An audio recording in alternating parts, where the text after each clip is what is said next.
바쁘고 쾌쾌한 도시에 살다가 느지막이 아내와 함께 귀농을 했다. 하지만 귀농한 지 2년도 안 돼서 뜻밖의 사고로 아내는 먼저 떠났고 졸지에 호랩이 신세가 되고 말았다. 도시에서 갖은 고생 다 하면서 오로지 아내와 귀농의 꿈을 안고 여기까지 왔는데 이제는 이런 귀농조차도 내게 다 필요 없는 것 같이 돼버린 느낌이다. 어느덧 난 60이 넘은 나이가 되었다. 자식들은 제각기 시집 장가가서 잘 살고 있고 나 혼자만 덩그러니 이 시골 바닥에 남아버렸다. 난 비닐하우스 농사를 짓고 있었는데 그래도 나름대로 초보치고 성과도 괜찮은 편이다. 그러던 어느 날 아침, 난 아침을 먹고 비닐하우스로 갔더니 글쎄 웬 여인네가 비닐하우스 안에 쓰러져 있었다. 비닐하우스 안에서 쓰러진 여인을 보고 놀란 나는 급한 대로 119에 신고를 하려고 핸드폰을 꺼내들었는데 쓰러져 있던 여인이 갑자기 죽어가는 목소리로 나를 막아서며 119는 부르지 말아달라고 부탁을 한다.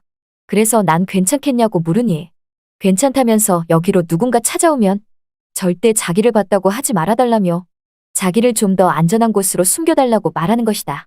죄송한데 저 좀 숨겨주실 수 있나요?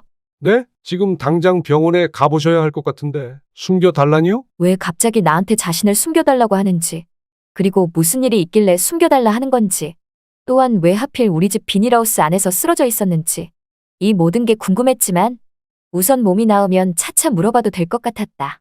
자세히 얼굴을 보니 나보다 대여섯은 어려 보이는 아줌마였다.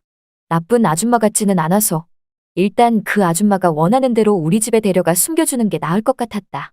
나는 그리하여 아픈 이 아줌마를 업고서 우리 집으로 데리고 갔고 방에 눕힌 채 상태를 살폈다.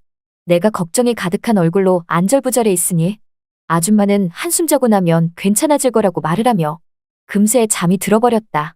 난 그런 아줌마를 놔두고 비닐하우스로 다시 와서 농사일을 시작하고 있는데 우리 집에서 홀로 자고 있을 그 아줌마가 여간 신경이 쓰였다. 모르는 아줌마이고 괜찮나 싶기도 하고 또한 대체 무슨 일이고 어떻게 된 거며 무슨 사연이 있길래 저런 모습으로 여기까지 흘러왔는지 나는 궁금증이 더해갔다. 그런 생각들로 일을 하니까 일이 손에 잡히지 않았다. 그리하여 2시간 뒤 집으로 가보니 그 아줌마는 여전히 곤히 자고 있다. 얼굴을 자세히 보니까 곱상하니 그 나이치고 곱게 보인다. 나는 자는 아줌마를 보고서 안 되겠다 생각하여 죽을 끓여놓고 다시 비닐하우스로 와서 일을 시작했다. 시간은 더욱 흐르고 이제 어느덧 어스름지는 저녁 시간이 돼서야 나는 집으로 향했는데 그 아줌마가 집에 잘 있는지 궁금했다. 그런데 난 집에 가서 놀라지 않을 수 없었다. 아까 전까지만 해도 아팠던 그 아줌마가 정말 딴 사람처럼 몸이 다 나은 듯 집안일을 하고 있던 거였다. 그래서 난 몸 아플 텐데 안 그래도 된다고 하니까 아니라면서 신세 졌으니 이 정도는 해야 편하다면서 방 안을 쓸고 닦고 설거지를 하고 등등 집안을 아주 깨끗이 청소를 해놨다. 난 몸은 괜찮냐고 하니까 덕분에 괜찮아졌다면서 그리고 끓여놓은 죽은 자기 먹으라고 끓여놓은 것 같아서 이미 차려서 먹었다는 거다. 그래서 난 잘했다고 했고 대체 무슨 일 때문에 비닐하우스 안에 쓰러져 있었냐고 물어보고 싶었지만 아직은 뭔가 물어보면 이 아줌마가 불편할 것 같았다. 아줌마는 누군가에게 쫓기는 것 같은 불안함으로 주위를 살피면서 여기로 찾아오는 사람이 없었냐고 묻길래 난 찾아오는 사람은 없었다고 하니까 한숨을 내쉬며 다행이란다. 다행이네요, 정말. 찾아온 사람은 없었습니다. 혹시라도 여기로 찾아오는 사람이 있을까봐 하루 종일 겁을 먹었다고 한다. 그러면서 여기서 좀 더 신세 좀 져도 되냐고 하길래 나는 괜찮다고 했고 아줌마는 그렇게 우리 집에서 지내게 되었다. 다행히 방 하나가 남는 게 있어서 그 방을 내주었는데 아줌마는 이곳에서 잘 적응해 나갔다. 그렇게 그 아줌마와 함께한 다음 날이 찾아왔는데 나보고 일은 아침부터 비닐하우스 가는 거냐고 하길래 맞다고 하니까 자기도 오늘은 따라가겠다며 가서 일손을 돕겠다고 한다. 그래서 난 집안일 도와주는 걸로 충분하다고 말하니 아니라면서 여기에만 있으면 심심하고 따분하다며 비닐하우스에서 일을 돕겠다고 하기에 난 알았다고 했고 그렇게 그 아줌마와 함께 비닐하우스로 향했다. 아줌마와 같이 비닐하우스 안에서 일을 하니 죽은 마누라 생각이 났다. 몇 해 전까지만 해도 이렇게 마누라와 비닐하우스 안에서 우리의 노년의 꿈을 키워나갔는데 마누라는 뜻밖의 사고로 세상을 떠나 이제는 영영 볼 수 없는 사람이 되었다니. 하지만 마누라는 아니더라도 꼭 마누라가 다시 살아 돌아온 것 마냥 이렇게 예쁜 아줌마가 내 곁에 선물처럼 찾아온 것이 난 어린아이처럼 마냥 좋았다. 그리고 솔직히 얼굴도 곱상하니 마음에 들었다. 아줌마와 함께 비닐하우스 안에서 일을 하고 있는데 새참 먹을 시간이 다가오자 아줌마는 새참을 차려온다고 하는 것이다. 그래서 난 가서 먹으면 된다고 하니까 아니라면서 나보고 여기 계시라며 새참을 가지고 온다고 한단다. 그렇게 아줌마는 우리 집으로 갔고 얼마 뒤 새참을 차려서 가지고 왔는데 그 모습이 꼭 영락없이 죽은 마누라의 모습 같았다. 아줌마와 함께 새참을 나눠 먹으며 우리는 어느새 더욱더 가까워진 느낌이 들었고 급기야 아줌마도 나라는 사람에 대해서 궁금했는지 나에게 갑자기 재혼 안 하냐고 말을 꺼내는 것이다. 그래서 난 이 나이에 무슨 재혼이냐고 하니까 사장님이 뭐 어때서 그러냐며 충분히 젊어 보이신다고 하는 거다. 충분히 젊어 보이시는데요. 뭘? 그래서 난 재혼할 여자도 없다고 말하니까 갑자기 아줌마가 하는 말이 자긴 어떠냐고 한다. 그 말에 놀라 난 아줌마를 쳐다보니 자기는 예전부터 시골 생활에 로망이 있었다면서 어차피 자기 또한 남편도 없겠다. 여기서 새롭게 새로운 삶을 시작해보고 싶다고 한다. 그 말을 듣고 난 나도 모르게 그 아줌마의 두 손을 덥석 잡았고 급기야 우리는 비닐하우스에서 새참 먹다가 눈이 맞았다. 그 자리에서 바로 엎어지며 시간이 얼마나 지났을까? 비닐하우스 안으로 누군가 찾아온다. 동네 황씨였다. 김씨 있는겨? 아니 비닐하우스 아니 왜 이렇게 더운겨? 비닐하우스 안으로 들어오자마자 황씨는 왜 이렇게 하우스 안에 습기가 가득하냐며 더운 공기가 가득하다는 소리를 내며 나를 찾는 소리가 들린다. 난 그 소리에 놀라 벌떡 일어나서 몸을 추스르니 같이 있던 아줌마도 놀란 마음에 몸을 숨긴다. 아줌마는 나에게 속삭이듯 작은 목소리로 대체 누구냐고 말하며 자기를 찾는 사람이면 절대 모른다고 해달라고 신신당부를 한다. 그때 황씨가 내가 있는 곳을 발견했고 황씨는 나와 이 아줌마와 함께 있는 것을 보고는 깜짝 놀라며 여기서 뭐하냐고 하는 거다. 그래서 일하고 있었다고 하니까 이상한 눈초리로 저 아줌마는 누구냐고 하길래 누구긴 누구냐며 여동생이라며 동생이 놀러 왔다고 하니까 황씨가 하는 말이 아니 김씨 여동생은 처음 보는데? 그리곤 말 몇 마디 나누고 황씨는 갔다. 우리는 그렇게 가슴을 쓸어내렸다. 아줌마는 나에게 저분은 누구시냐고 하길래 난 크게 개의치 말라며 마을에 사는 주민이라고 했고 그날 저녁 우리는 또 함께했다. 아줌마는 나에게 이렇게 사장님과 함께 여기서 살게 돼서 너무나 행복하다고 한다.